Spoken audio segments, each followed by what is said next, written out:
criticism dun sa naging decision ng impeachment court na i-return o isole sa House yung articles of impeachment, si SP Escudero, he said there are no limitations on what the impeachment court can or cannot decide. He also said there was nothing in the rules or even in the rules of court that prohibits any senator judge from making such a motion. Your comment, sir? Merong limitations, especially, di ba nag-oath kami? Kung walang limitations, di wala ng oath, di ba? We will render impartial justice. So, bawal i-violate ng judge yun.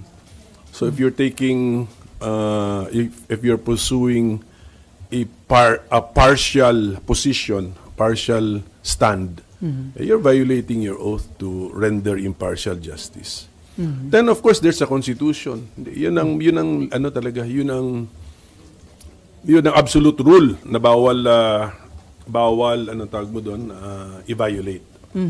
Kaya sir ba nangyari from motion to dismiss, naging motion to remand, motion to return, and recently sinabi ho ni Attorney Tonggol, yung spokesperson ng Senate Impeachment Court, walang physical na binabalik sa House, ito lamang daw ay constructive referral, meaning tingnan daw ulit ng Kamara yung ipinasang articles of impeachment at dagdagan ito ng 2 certification na hinihingi ng impeachment court. Yun na nga. So, pwedeng... Ba't binago-bago, sir? Correct. Bakit? Nakikita nyo, nag-evolve yan, ha? Dismissal, remand, return, without dismissing or terminating the case. Ganun yung tatlo, eh. Tapos ang gusto lang pala nila is constructive to ask questions. Sabi ko nga, eh. Request for information lang ito, eh. O di pwedeng mag-order ang court or sinabi ko nga mas practical yung advisory na lang eh. Advisory na lang ng court sa House of Representatives panel of prosecutors that when you file your reply to the answer of the Vice President, in addition to replying to the answer the following questions from the court. 1, 2, 3, 4, 5. Di gano'n. Di na kailangan mag-imbento nung magical word na return, without dismissing or terminating the case. So sir, kung gano'n na lang... Tapos meron pa nga doon, until such time that. So, returned until such time that. So, masyado nang pina-complicate ang dapat simple lang na procedure. So sir, kung simpleng advisory ang ganawa ng impeachment court, hindi na kayo umani ng batikos from different sectors? Correct, kasi nga nag-imbento kami ng bagong konsepto. So sir, ano yun? Ang sabi nyo ba, nag-create ang impeachment court another issue to derail or to delay the impeachment? Ganun di ba ang impression nyo, sir? Imbis na simplihan mo yung proseso na madaling maintindihan ng lahat, hindi lang ng taong bayan, but pati yung parties to the case, para madaling makakomply, diretso lang sana, medyo lumiko ka, kumorbada ka, bumaba ka, tumaas ka. Di marami ngayon pwede maka-imagine ng legal issues, hindi ba? So, all the more hindi hindi tuloy napabilis o dumiretso yung daan. Sa pag-detour mo, meron ngayon nagtatanong, saan ka ba papunta? Yung pag-detour mo, tamang rota pa ba yan? So, pwede, hindi pa nanganganak, pero pwedeng manganak ng mga legal cases. Pag sinabi mo pag may mga legal cases na, nafo-focus ka na dun sa legal cases, hindi ka na dito ngayon nakafocus sa main issue. So yun yung basic objection ko doon na kung ano man yung gustong ma-achieve nung complicated order nila, inventing the return principle, return to sender principle, na-achieve lang sana yun sa simple advisory to the House of House of Representatives panel of prosecutors. And don't worry dun sa 20th Congress House of Representatives kasi ang practice sa Amerika na nung pinasa nung 105th Congress sa 106th Congress yung kaso na impeachment, ang ginawa lang ng 106th Congress, nag-submit sila sa Senate as the impeachment court ng panibagong listahan ng panel of prosecutors. So yun na yung manifestation that we will pursue the case. Mayroon kami bagong nominees o bagong names ng prosecutor. So, simpleng gawin. So sir, sa tingin niyo may intention na i-divert yung attention sa ibang mga issues sa halip dun sa main issue, ito ngayong impeachment case against BP Sara? Well, konting investigative journalism siguro dyan. Just get the opinions and then the motivations of the 18. Kasi sila naman ang bumoto doon eh. And then dahil po dun sa nangyari, may mga panawagan for inhibition na mag-inhibit yung ilang allegedly bias na dito nga sa impeachment case laban kay BP Sara. Well, wag na magpa-inhibit kasi nga pinili ang impeachment nasa Article 11, hindi sa Article 6. Article 6 yung Legislative Department. Article 11. Ibig sabihin nun, yung sumulat ng ating Constitution, pwede sila actually namili ng ibang body to be the impeachment court. Ang pinili pa rin ay Senate. Therefore, let it be. So yung mga judges, yung mga senador na magiging judges, ipaabot hanggang dulo sa decision nila so that they will now state the decision, guilty or not guilty. Tapos taong bayan na ang huhusga sa desisyon ng bawat senador. Pag inhibit, nakakalusot pa siya eh. Hindi na niya kailangan sabihin kung ano yung position niya, guilty ba or not guilty. Na excuse pa siya, tapos yung kanyang absence ay pabor pa sa not guilty. So sir, to avoid yung impression na bias yung ilang senator judges, kailangan ba o possible ba yung gag order? Ang nag-gag order kasi ang korte sa mga parties eh. So Hindi ito na disiplina na lang po ito. Disiplina na lang po. Reminder na lang kasi si Senate President, although lamang siya sa amin, actually kapantay din namin siya kasi in the sense na lahat naman kami parehong may mandato galing sa national constituency. So payo na lang being the Senate President, ang aming Senate President ngayon, abogado naman, nag-practice din siya. Magpapayo na lang siya na please stop commenting on about the case, lalo na sa merits of the case, kasi pinagbabawalan nga natin yung mga parties eh. Pinagbabawalan ng parties na magkomento sa merits ng case sa labas ng korte. So, dapat yung nagbabawal din, meron din dapat sapat na disiplina to also observe. Kagaya nyo, ang sabi nyo, you observe code neutrality. The code neutrality of an impartial judge. Sir, over the weekend, sinabi nyo na hindi pa kayo ready to answer yung legal question na kapag may mga mag-inhibit, anong number magiging basis for conviction? Ngayon ba, naaral nyo na at may sagot na kayo doon sa tanong na yun? Ang logical answer, kasi hindi ko alam kung tama ako, pero sa wording lang ng Constitution, kailangan all the members of the Senate and 2/3 doon ay magsabi ng guilty bago masabi nating na-convict ang impeached officer. So, kung mayroong senador na absent, may sakit, siraan tiyan, nasa abroad, nag-inhibit, nandun, ayaw magsalita, ayaw magpaliwanag, tinanong, guilty or not guilty, tumahimik lang, ay magsalita. O lahat yung hindi counted na nagsasalitang guilty. Binibilang natin dito yung sinasabi yung salitang guilty. Yun po ang bibilangin. So hindi binibilang yung nagsabing not guilty. Hindi importante yun. Ang importante, ilan ang nagsabing guilty. So hindi nagsalita counted as what, sir? Hindi siya nagsabi ng guilty. So hindi siya counted sa guilty. Kailangan umabot yung guilty ng 16. Pag hindi umabot, there is no conviction. Ganun lang po yun. Hindi na lang natin sasabing not guilty but not convicted. Pero pwede din mag-abstain.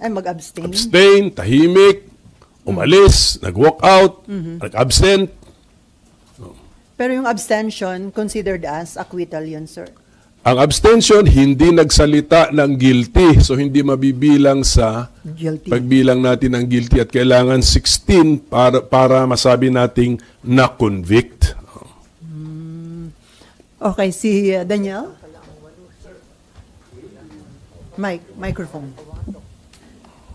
And then Klaruhin Nimpan? lang, illegal ba yung ginawang motion on the floor? Kasi judge po yung nag-motion nung nag-convene po kayo. Illegal po ba yun? And baka pwede rin po ba maging puntos din yun ng depensa kung sakaling iakyat nila sa Supreme Court? Pag sinabi kasi natin illegal against the law, so ano siguro ito, against the oath. I think it's against the oath. Kasi naka-oath ka na, and then sasabihin mo you will render impartial justice. And yet, kinampihan mo na yung argumento ng isang partido. Pero, well, it has happened, and then hindi naman pinagbotohan na actually inatras eh. Inatras naman ni Senator Bato eh. Pero hindi naman kayo nagkaroon ng impression na well-planned yung nangyari kasi parang gano'n ang naging impression ni Senator Risa Ontiveros. Well, if that is what you call a well-planned action, 'di ba? Parang pinapa-withdraw yata kay Senator Bato, ayaw niyang i-withdraw eh. Tapos so I don't know if it might have been planned but it was not well planned. Okay. Okay, Jan. Sir, masasabi po bang na paboran yung defense sa naging action po ng Senate, and on what way po na kung napaboran po sila doon sa buot ng 18.5? Kung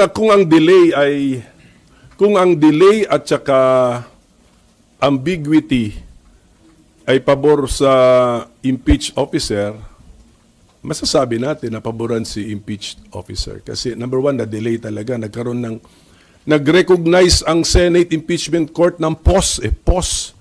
This is a pause consciously made or adopted by the Senate Impeachment Court. Nag-pause siya eh.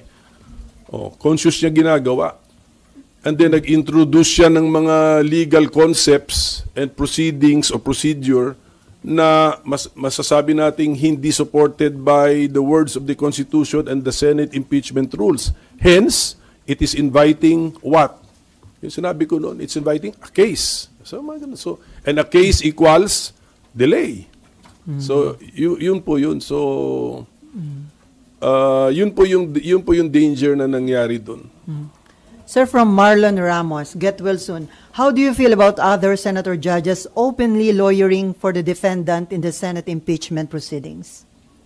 Well, katulad na sinabi ko, since kaya nga sinasabi natin, 'di ba, ang impeachment halong judicial legal plus political. So, yun na po yun, meron din political price to pay. So, I will leave that to the judgment of the Filipino people. So, sila na po. Kaya nga, hindi nga ako conscious na naka-live pala tayo noon. Nalimutan ko na ganun palang interest sa impeachment. Naka-live na yata kayo, coverage. So ganun. So ibig sabihin nun, ang taong bayan na talaga ang mag-judge po sa kilos, actuation, salita ng ating mga senator judges. Okay, before Mab, sir, yung kampo ni BP Sara, nag-submit na sila ng formal entry of BP Sara's lawyers. Patunay po ba ito na buhay at umuusad na yung proseso ng impeachment against the Vice President? Oo nga, pero pagkabasa ko, meron yatang ad cautelam pa, pati yung appearance. Ang ibig sabihin ng ad cautelam with caution. So, isipin mo, so ibig sabihin mo, meron pa silang gustong sabihin na nag-a-appear kami, pero may mga kondisyon ito ha. May mga, so ibig sabihin nun, hindi ko alam kung ginamit nila na dahilan sa ad cautelam notice of appearance nila ay yung order ng impeachment court noong June, ano pa sabihin? June 10. So imagine mo kung wala yung ganun, kung straightforward lang yung order. Mag-ad cautelam appearance pa ba ang mga abogado? Dapat lang yan, straightforward. Bakit? Kaya magtatanong ka, bakit with caution pa ang appearance nyo sa korte namin? Ano palang ibig nyo sabihin? Pero considering na from Fortune, Narvasa, and Salazar legal office, mga big time po ba itong mga abogado ni BP? Kilalang law firm po yan. Okay, Mav. Sir, kapag ngayon po kasi 'di ba merong order, meron nga po pinapasubmit sa HOR. Sir, if they don't submit, what do you see happening? Meron po kasing concerns na ano ba, magkaka-deadlock, di uusad, ano pong pwedeng mangyari kaya? Yun. Yun na nga. Yun na nga. That's my point na it should have been a straightforward procedure na lang. In the first place, merong ang presumption of regularity. Number 2, ang initiation, sabi ng Constitution, ang initiation ng impeachment duty and responsibility ng House. Ang trial and decision-making sa impeachment duty and obligation ng responsibility ng Senado. Nag-file na nga ang House. Bakit pa namin sinasabing, certify nyo nga na, i-certify nyo nga na hindi unconstitutional yung ginawa nyo. Siyempre, nung kumilos ang House, siyempre sa mata ng House, hindi naman unconstitutional yung ginagawa nila. Wala namang Senate or House pag nagpapasa kami ng batas dito, although later declared unconstitutional by the Supreme Court. Nangyayari na yan. Not only today, but decades ago, nangyayari na yan. Hindi po consciously pinapasa ng Kongreso yan na we will consciously pass an unconstitutional law. Sa mata namin, when we passed it, it was constitutional. Although, nung further study ng Supreme Court, declared unconstitutional. So, ganun din yun. When the House passed that verified complaint, which became the articles of impeachment, sa mata nila, for sure, hindi unconstitutional yung ginagawa nila. O ngayon, binalik na namin para sagutin kami na, siyempre, hindi unconstitutional sa mata namin when we made it. So, it really caused unnecessary delay. It introduced a maneuver, a detour na hindi na kailangan gawin. It introduced legal concepts na not so clear ang meaning. When number 1, we could have just assumed it, and then number 2, we could just have asked them simply without returning. Okay. Isang follow-up lang po. So sir, ano nga pong mangyayari if they refuse to answer yung clarification at yung attestations? Hindi lang yata yung refuse to answer or even fail to answer while the 19th Congress House is still existing. Yun yan eh. Pwede kasing hindi ka nag-refuse to answer but inabot ka na ng June 30, 12 noon. So yun na, nag-i-introduce tuloy ng other legal questions. Kaya nga, I hope the House of Representatives, being a party to the case, sila nga ang nag-initiate nitong kasong ito, they should try their best to comply with the order of the Senate Impeachment Court. Kaya nga paano doon Comply sila kasi party sila at sila ang nag-file ng impeachment case. Pero sir, yung second order, parang mahirap nila i-comply. Hindi pa naman daw, wala pa yung 20th Congress. Yun na yun. No. So pag pinanganak na yung kausap, yung kausap ng Senate Impeachment Court sa second paragraph, hindi pa pinapanganak. Okay. Another question from Marlon Ramos. Is there a need for the Senate to wait for the Supreme Court's intervention even on matters that impeachment court could decide on? No, do not wait for the Supreme Court to act. Ang Supreme Court, hindi namin consultant. Huwag namin itratong consultant ang Supreme Court. So tuloy lang Lahat dapat. ng mga maliit na bagay, pasa sa Supreme Court. Pasa. Hindi po, hindi consultant ang Supreme Court. Sa dami rin ng caseload ng Supreme Court. Anyway. And di ba may, I think dalawa yata yung nakapile sa Supreme Court. And then parang wala pa silang ginagawang decision. So ibig sabihin sir, talagang parang gusto lang nila magtuloy lang talaga yung impeachment. Yung mga kaso sa Supreme Court, pag na-file na, let them be. Let them be. So, and then kung may TRO, sunod tayo. Pag walang TRO, dapat naniniwala tayo sa inumpisahan nating procedure na pwedeng ituloy. So sir, tingin nyo ba sir, since hindi naman sila naglalabas talaga ng TRO, so ang message ba tingin nyo ng Supreme Court is talagang dapat ituloy lang? Walang message ang Supreme Court. Hindi siya political body. Basta, korte siya eh. Hintay lang tayo, passive lang ang korte. Pag mag-issue ng order ang korte, tapos party ka dun sa kaso, susunod ka. Okay. Pag walang order ang korte, that means pwede mong ituloy yung proceeding na kine-question. Sir, sabi nyo, hindi Do not nyo- interpret anything sa Supreme Court kasi apolitical siya, dapat insulated siya from politics, tsaka based on the law lang ang kanyang interpretation. Sir, sabi nyo, hindi consultant nyo ang Supreme Court. Pero lagi sinasabi ni SP Cheese, kung meron kayong reklamo dun sa mga nagiging hakbang ng impeachment court, you are free to go to Supreme Court. Sa taong bayan naman yung kausap niya. Pero wag yung attitude ng mga senador na pasa na yan sa Supreme Court, pasa na hindi natin consultant ang Supreme Court. Pero sa taong bayan yan, kung may nakikita silang hindi nila na nagugustuhan na pangyayari, pwede namang i-question sa Supreme Court. Victoria, and then Nympha, and then Myla. Sir, dun sa issue kung may delay, ang laging sinasabi nila SP ni Attorney Tonggol, wala namang delay kasi maghihintay ka pa ng reply ni VP tsaka ng House Prosec. So in the meantime, may pinasagot lang sila pero yung timeline is same lang daw. Yun na nga, but you're inviting some people to go to court. That is it. Yun na yun. Samantalang diretso lang yan, wala nang issue-issue. Klarong-klaro ito eh. Ano ba itong return? Ano ba itong meaning nitong return? Pwede maganda ata, ipa-interpret sa court ito. What is the real meaning of return?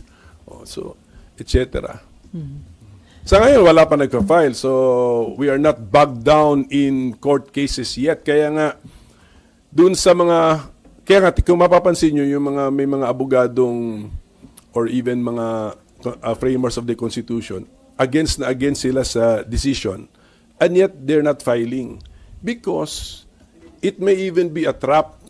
When you file, back down ka na ngayon sa court cases which takes, sa pag-file, pagbigay mo pa lang ma-notice yan, pag-mail mo pa lang sa tapos na, July 28 na. So it might even be better to just wait. Ganun. Sir, malaking factor po ba sa mga nagiging development dito sa impeachment case against BP Sara at sa pwedeng maging handling ng impeachment yung 2028 election, considering na may mga participants na possible na may aspiring for higher position sa 2028? Ayoko na i-link sa 2028. Basta alam ko na may political angle talaga ang impeachment case kasi una sa lahat, high-ranking government official yung nai-impeach, posibleng the highest political officers. And then ang ginawa pa nating impeachment court, Senado pa, mga politiko din. So may politics involved. Pero dahil sa umabot ka na ng Senado, pinagkatiwalaan ka na ng taong bayan, at klaro naman sa Constitution na part ng job description mo yan, anytime pwede ka maging judge sa impeachment trial, tapos nag-oath ka pa, you will render impartial justice. Ang assumption ng taong bayan, kaya mong gawin yan. Diba? So, sana nga. So, sila na ngayon magja-judge ang taong bayan na magsabi na, kinaya nga niya maging impartial judge. Okay, Nympha. Sir, sorry, balik ko lang dun sa pag-inhibit. So yung pag may nag-inhibit, that would be to the Vice President's favor? Sa akin palagay, oo. Kung may nag-absent, ganun din. So, mayroong nag-leave, ganun din. Mayroong ayaw magpaliwanag, ganun din. So, kasi ang pagkabasa ko talaga sa Constitution, kailangan 2/3 of all the members of the Senate. Pero yung all the members of the Senate, yun yung physically, ha? So, kunyari, at ngayon 23 lang kami, i-compute mo yung 2/3, pero balik din sa 16 yun kasi walang fraction of a person So 16 yun. Kailangan 16 talaga magsabi ng guilty. Wala nang kailangan sabihin yung siyam. Basta 16 ang magsabi ng guilty. Pag hindi tayo maka-16 na nagsabi ng guilty, kasi tumahimik lang ang siyam, Acquitted. Not guilty. Not guilty. Not convicted. Not convicted. And then sir, dahil dun sa pag-remand nung articles of impeachment, nag-cause din ba ito ng uncertainty, 'di ba, kung magko-convene talaga o hindi yung impeachment court? Kasi the two conditions have to be complied with. Diba? Tingnan nyo, kayo mga reporters, when you refer to the order ng June 10, you use the word remand. Pero sa proceedings namin doon, consciously nilang iniwasan yung remand kasi pinoint out ko nga yung remand, wala ka Has na the same ring... effect kasi, sir, di ba? Kaya nga nakaimbento nga ng return. Actually, hindi lang ito return, comma, without dismissing or terminating the case, comma, until such time that. Ganun. So imagine mo, sinoli until such time. So ganun. So, pero hawak ko pa din. Parang ganun eh. Soli ko sa iyo, pero hawak ko pa rin hanggang sa may gawin ka. At yung anak mo. Oh, So, diba? ibig sabihin, with that, tama po ba, Senator? So, Ibig sabihin, with that decision, ang Senate Pass Impeachment Court ang naging dahilan para maging uncertain kung magkakaroon ng impeachment trial, while dapat meron naman talaga dapat. dapat sana tuloy-tuloy na lang sana. Kunyari yung original calendar na inisyu ni SP noong February, March. Kung sinunod lang. Kung yun, medyo okay na yun, diretso-diretso lang. June 2, okay nga, June 2, June 3, then maybe sa mga end of June, maybe a little trial or appearances. And then the trial action sa July 28 at 29, gano'n na, 29, 30. So gano'n na nangyari. So yun, mas straightforward yung kalendaryong yun. Ngayon, ginawa niya, may return to sender, liliko ngayon sa kaliwa. So yun na yun. Nag-introduce na nga ng, actually nag-i-invite Nag-i-invite ng kaso na, okay, file the cases. Pag nag-file ng case, hindi na kasalanan ng Senate Impeachment Court. Tiniyaro na kami. Question na kami. Ganun. So that is the problem. Related to that, sabi ni Marlon Ramos, do you think SP and the rest of the senators acted differently had President Marcos issued strong statements on VP Duterte's impeachment trial like Pinoy did during CJ Corona's impeachment trial? Hindi, dapat hands-off ang presidente sa impeachment. Hands-off. Pag tignan natin yung Article 11, there is no role, of the president in impeachment proceedings. Bakit? Because the president himself or herself is impeachable. So dapat wala siyang role. Ito yung proceeding na pwedeng siya rin yung maging subject ng impeachment. So dapat wala siya talagang role. Pero sir, So ako sagot ko doon, walang role ang presidente. Let us keep it that way. And I'm glad the president is not commenting on the impeachment. And even if mag-comment siya, it should not carry any weight sa mga impartial judges of the Senate Impeachment Court. So hindi rin siya pwedeng mamagitan between the House and the Senate kasi nagkakaroon nga ng parang, di ba, deadlock. Gusto daw mamagitan ng Pangulo. Huwag siya mamagitan kasi kunyari sa future, ang impeachment is concerning the president, and then meron din deadlock ang House and Senate, pwede din siya mamagitan about his or her own case. Hands off ang presidente. Okay, pero sir, Nympha. political leader pa rin naman ng presidente, sir, di ba? So, Sa politics. Pero this is now accountability.